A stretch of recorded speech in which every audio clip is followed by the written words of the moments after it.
Olá, famílias! Sejam bem-vindos a mais um programa Em Família. Estamos aqui em um ambiente seguro, com distanciamento social, então eu posso tirar nossas máscaras. Vamos higienizar nossas mãos.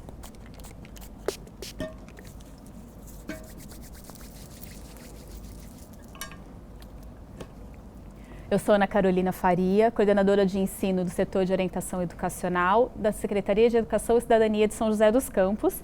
E com muito prazer estamos hoje com Andressa Leocádio, é nossa orientadora de ensino, especialista em alfabetização e do Programa de Formação de Professores Alfabetizadores. Andressa, seja muito bem-vinda. Obrigada, Carol. Olá, senhores pais. Vai ser um prazer a gente ter uma troca aqui, ter um momento de troca onde a gente possa falar um pouco sobre como a gente pode desenvolver essa alfabetização com os filhos em casa. A gente sabe que nesse momento de pandemia, com as aulas presenciais suspensas, principalmente os pais das crianças que estão no período de alfabetização estão com uma angústia muito grande, né? O que fazer em casa, como poder ajudar, e aí fica aquela duvidazinha no ar, até onde eu posso ir, até onde eu também não estou exagerando. A gente não faz o papel do professor em casa, então hoje a Andressa está aqui para desmistificar um pouquinho isso e a gente poder ter uma ideia de como poder ajudar as crianças em casa. Perfeito. Essa parceria não só pode, como deve existir. E aí eu pretendo aqui hoje passar algumas dicas de uma maneira bem prática sobre como a gente pode fazer, com os melhores recursos, com as melhores possibilidades para a gente ajudar os nossos pequenos. Então, primeiro, é tranquilidade. Vocês, pais, não são especialistas. Nós somos. Então, o que você precisa? Passar segurança para o seu filho. Passe tranquilidade, deixe que ele se sinta à vontade para criar, que ele não tenha medo de errar, que ele não tenha medo de ousar, porque quando ele vai escrever, é uma ousadia, é um mundo novo ao qual ele está entrando. Segundo, brinque com seu filho, ele tem apenas 6 anos, o lúdico faz parte, a criança precisa brincar, mas a gente pode aproveitar esse momento da brincadeira para trazer canções que foram da nossa época. Então, pular corda, a gente pode brincar de suco, gelado, e aí fala as letras do alfabeto, a gente pode brincar com os números de 1 a 10. Existem muitas brincadeiras, muitas músicas que a gente pode cantar para esse momento do faz de conta. Lembrem-se, a alfabetização e o brincar não são rivais, ao contrário, eles são parceiros. Eles precisam estar juntos. Terceiro, leia com seu filho. Para a criança se sentir pertencente, para ela sentir vontade, para ela se sentir estimulada a querer fazer algo, ela precisa ver o pai fazendo. Então, quando você for fazer uma consulta, quando você for ler um livro, quando for dar uma busca no Google, quando você for pesquisar por uma receita, convide o seu filho. Mesmo que você não use mais uma receita de bolo, recorra. Pegue esse texto, sente com o seu filho para ler, peça para ele ler junto, crie esse momento mágico de leitura. E depois que você lê esses livros com ele, peça para que ele reconte, peça para que ele indique para algum amigo, para algum tio, para algum colega, para que ele fale sobre isso. Todas essas brincadeiras, que para a criança será informal, na verdade são recursos, são estratégias que a gente usa em sala de aula e que você vai estar usando em casa de uma maneira muito leve, de uma maneira muito positiva. Andressa, é uma dúvida que eu tenho. Só os livros que podem auxiliar nesse processo de alfabetização? O que a gente pode usar para trabalhar um pouquinho esse processo de leitura com a criança? Tudo aonde estiver envolvido com a escrita. Então pode ser livro, pode ser jornal, pode ser revista, pode ser panfleto. Você pode, quando for fazer compra, você pede para o seu filho, vai na prateleira tal e diga a marca que você quer que ele pegue, porque daí ele vai estar buscando na memória dele essa marca, é uma leitura que ele faz quando ele pega. Você pode pegar diversos recursos, hoje todos os nossos filhos, desde pequenos, eles sabem usar o Google, então faça uma pesquisa no Google com eles sobre um livro novo, sobre um texto novo. As possibilidades são infinitas. Aonde a escrita estiver presente, envolva o seu filho. E é importante termos em casa esses recursos. Então, ter uma pequena caixa com jornais, com livros, revistas, com gibis. Envolva a criança, participe ela nesse momento onde a escrita se faz presente e mais do que isso, onde ela se faz necessária. Porque quando ela vê que eu estou lendo algo para me divertir, que eu estou lendo algo para me informar, ela vai querer fazer. Porque a criança aprende por imitação. Ela observa o outro e aí ela vai entender o porquê que a minha família usa aquela escrita. Por que ela lê? Eu quero também pertencer a esse mundo onde eles estão. Ouça e cante músicas com os seus filhos. Desde que os nossos filhos estão na barriga, a gente canta, a gente conhece diversas músicas. Nós temos músicas da nossa infância. Então temos recursos aí como criar uma playlist. Crie uma playlist sua e do seu filho, faça buscas em site. Temos hoje muitos canais com boas músicas. Por exemplo, uma febre entre os pequenos agora é o Mundo Bita. São boas músicas, são músicas que trazem essa questão da tradição oral ali muito forte. E essas músicas, o que elas trazem? Não é somente o cantar, é a rima, é a entonação, é a memória. Porque quando ele está guardando uma música, ele está ativando uma memória que ela é também uma aprendizagem. Ela faz parte também dessa aprendizagem dele. Brinque com o alfabeto móvel. Mas veja que aqui eu trouxe um texto que um pai, o ano passado, colocou no Face, onde o filho produz uma escrita. Não sei se vocês conseguem ver que nessa escrita tem erros, tem questões de ortografia. Por quê? Permitam que a criança ouse para essa escrita. A escrita correta, ela vem depois. Pais, baixem essa ansiedade, a gente tem essa necessidade de ver essa escrita certa. Quando eu for brincar com o alfabeto móvel, deixa essa criança construir essa escrita. Como que eu começo? Nomes de pessoas de casa, o nome dela e vai ampliando. Quando a criança se sente permitida a ousar, a criar, saem bilhetes como esse. Saem porque ela está tão à vontade que aqui ela pede para o pai se ela pode usar o celular. Ela deixou esse bilhete para ele, porque o pai chegava tarde e o pai não soube como lidar. O pai não sabia o que estava escrito ali, mas ao invés dele corrigir o erro desse filho, ele pediu ajuda. Então é isso. Deixe que a criança ouse. Questões de ortografia vem depois.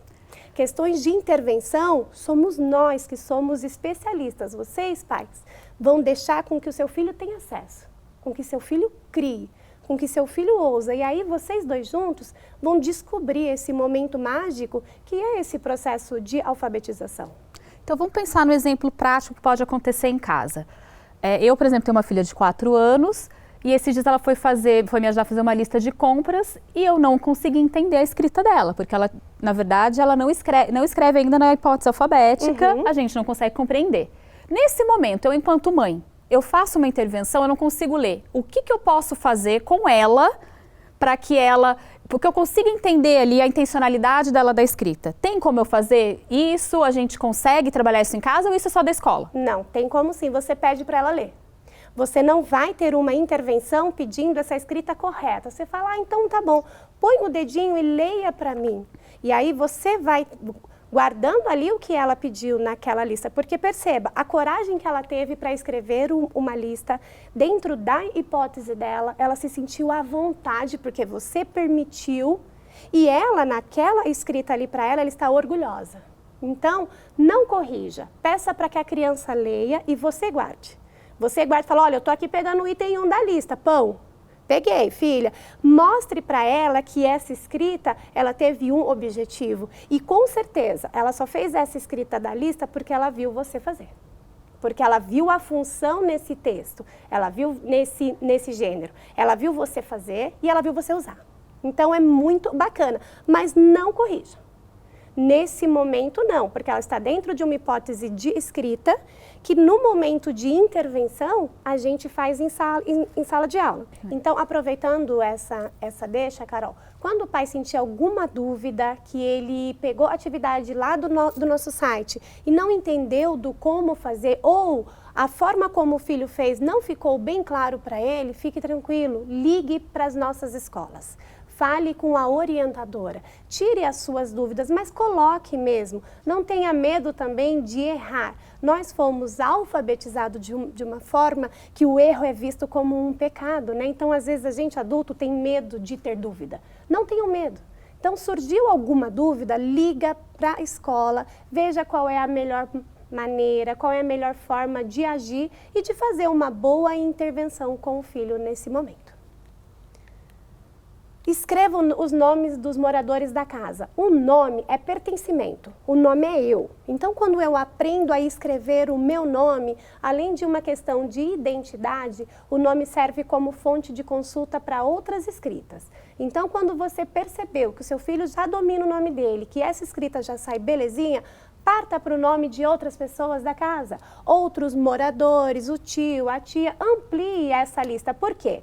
Se em uma atividade a criança precisa pensar lá na escrita de cavalo e ela tem uma prima que se chama Camila, você pode falar com ela, pai, pensa no nome da Camila, ele não te ajuda? Eu não dou resposta, mas eu mostro para ele que ele já conhece, que ele já fez uso dessa escrita em algum momento. Então, o nome, a importância do nome é essa. Ela é uma fonte de consulta para outras escritas. Aproveitando, se eu fizer uma lista com os nomes das pessoas de casa e deixar em algum lugar que a criança possa ter acesso, eu ajudo ou atrapalho? Se você dá pronta, não é bom. Construa com ela. Você pode construir essa lista e aí ela vai produzir o nome diante da hipótese dela. Se você viu que ainda ela omite algumas letras, pela questão da fase em que ela está, você vai escrever essa lista e vai lendo com ela. Dê para ele um caderno. Tenha sempre, porque a criança, quando ela começa nesse processo, ela tem essa necessidade da escrita. Então, você construa com ela. Então, hoje a gente vai fazer o nome do papai. Papai chama José. Vamos lá pensar? Quais letras eu uso para fazer o nome dele? E aí, depois que ela fez a escrita dela, em um outro momento, você oferece José escrito certo.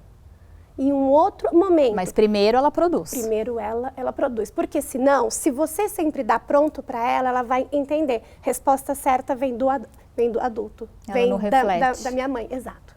Então, deixe que ela primeiro crie e depois você, sem falar para ela, você errou.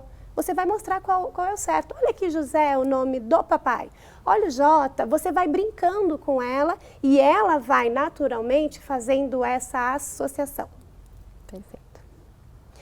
Diversidade de gêneros, gente, a gente vive em uma sociedade que faz uso dessa questão da leitura e da escrita. A família faz, e é o que eu falei há pouco. Se eu não mostro a função dessa escrita, se eu não mostro a função dessa leitura, a criança vai querer aprender para quê? Então, eu preciso ser um modelo. Se você for fazer um bilhete, deixar um recado na geladeira, convide essa criança para participar. Aqui temos um outro exemplo, aonde se eu olhar, tem questões de ortografia, mas eu não vou falar com essa pequena. Eu deixo que ela crie. Questões de ortografia resolvemos em um outro momento. A criança, mais uma vez, ela se sentiu à vontade para pedir uma pizza. Ela fez uso de todos os recursos que precisa para ela pedir. Ela atingiu esse objetivo. Se ela tem o medo de errar, ela não produz. Ela não se sente à vontade. Então, se você faz uso, se você deixa com que a criança crie, se você envolve ela, se ela percebe a família usando, ela vai querer fazer parte. E ela vai. A criança não tem medo de ousar. Nós é que, de alguma maneira, a gente acaba tolhindo a criança desse criar por conta, não é por mal também, é por conta de uma ansiedade que a gente tem de querer o certo. Então, mais uma vez, não espere o certo. Deixa que ela faça uma reflexão sobre essa escrita. Deixe que faça com que ela pense, com que ela crie. Então, crie Busquem esse ambiente tranquilo. Não mudem a rotina radicalmente da casa. Tenham um ambiente favorável para aprender. Tenham momentos onde a criança se sinta convidada e vocês dois juntos possam descobrir esse processo tão mágico que é quando um pequeno começa a avançar em sua hipótese, quando ele começa a perceber e a querer fazer uso. Então, nesse momento, eu quero deixar com que ela tenha contato. Eu quero fazer com que meu filho perceba todo esse contexto onde a escrita está presente. Então, agora, como a gente pode ajudar em casa? Você tem como trazer algumas dicas? Como a gente fazer isso em casa, essas boas intervenções, o que propor? Dá para falar um pouquinho para o pessoal de casa? Dá sim, claro. Primeiro, é importante que a rotina não sofra grandes alterações. Então, agora com esse período é algo muito novo, né? A escola é dentro de casa. Então, você fala, agora é a hora, vem filho, senta, vamos fazer. Não, tranquilidade. Qual que é o melhor horário para a família? De manhã, à tarde, à noite? Nós, mães, muitas vezes ficamos fora o dia todo. Então, para mim, é quando eu chego. Então, esse é o melhor momento. Então, entre 6 e 7 horas é quando eu sento. Vejam qual que é o melhor momento para isso. Encontre qual que é o melhor tempo.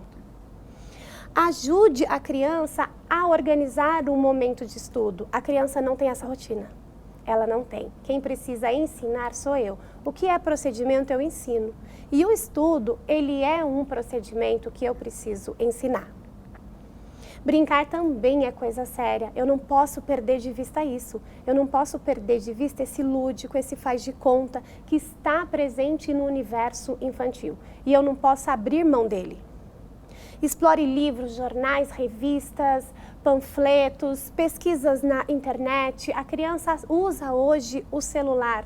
Traz ele a seu favor. Usa ele a favor da aprendizagem. Então, a criança ela vai fazer uma busca, ela vai buscar por vídeos, ela vai buscar por músicas, por jogos, e aonde essa escrita está ali, né, presente. Então, faça uso dele. A criança precisa perceber que em casa a escrita ela tem valor, que a escrita e que a leitura, para ela poder fazer sentido. Então, lembre-se, tudo aquilo que faz sentido para a criança, ela vai querer. Precisa fazer sentido, ela precisa entender dessa busca, ela precisa ver função. O tempo de brincar e de aprender, eles não concorrem, ao contrário, eles caminham juntos. Muitas vezes, quando a criança brinca, ela está processando ali muitos conhecimentos que vieram de maneira formal, mas ela está processando quando ela brinca. Quem aqui nunca brincou de dar aula? Quem nunca montou uma lousa no quintal de casa e não imitou? Quem nunca brincou de casinha e imitou a mãe? Olha quantos conhecimentos ela está mobilizando ali e aparentemente ela está brincando. A criança precisa se sentir à vontade para errar. Deixe a criança errar. O erro ele é processo, o erro ele gera uma reflexão, o erro ele gera um pensar. Então, que ela não se sinta punida a cada vez que ela erra. Eu não estou dizendo aqui que a gente vai olhar para o erro e vai falar parabéns. Não. Eu pergunto, você tem certeza? Se para ela naquele momento aquela escrita basta, ok. Eu vou pensar em formas de ajudá-la em uma próxima vez. Letras e sílabas isoladas não têm sentido senão nos textos. Agora a gente pode, que por uma ansiedade, comprar livros, revistas em banca que não vão contribuir. Eu queria aproveitar e fazer uma pergunta. Eu estava conversando com uma amiga e ela comentou que contratou uma professora particular e ela está trabalhando as sílabas com a criança. Faz sentido? Não. Hoje a gente ensina dentro do texto. Hoje a gente ensina dentro de uma parlenda. Por que a gente faz uso dos textos que a gente chama texto de memória? A criança, mesmo que ela não saiba ler, ela vai fazer esse ajuste do escrito com o falado. Então, quando a gente pede, passa o dedinho para ler, ela está fazendo esse ajuste. Se ela pensa na sílaba, ela vai ficar decodificando. Então, ela não vai ver sentido na palavra. Então, por isso que a gente ensina pelo texto e não pela sílaba. Se você usa desse recurso em casa, ele vai bater de frente com a forma como a gente ensina. Então, você quer ajudar? faça uso daquelas dicas que eu dei. Lista, leitura de textos, brincar com nomes, brincar com o alfabeto móvel, brincar dessa construção de palavras, mas deixando com que ela se sinta à vontade. E controlando aquela vontade que a gente tem de fazer uso da sílaba, que foi a forma como a gente viu. Andressa, queria agradecer sua presença. Eu acho que ajudou muito a gente entender o que pode ou não fazer em casa. Eu acho que esse assunto não se encerra aqui, né? É um tema para a gente trabalhar muitos outros encontros. Agradecer a audiência de vocês. Tá aí na tela o QR Code. Todas as dúvidas, sugestão de temas, mandem pra gente, que a gente pode esgotar esse universo tão misterioso que é a alfabetização. Muito obrigada, famílias. Até o próximo programa.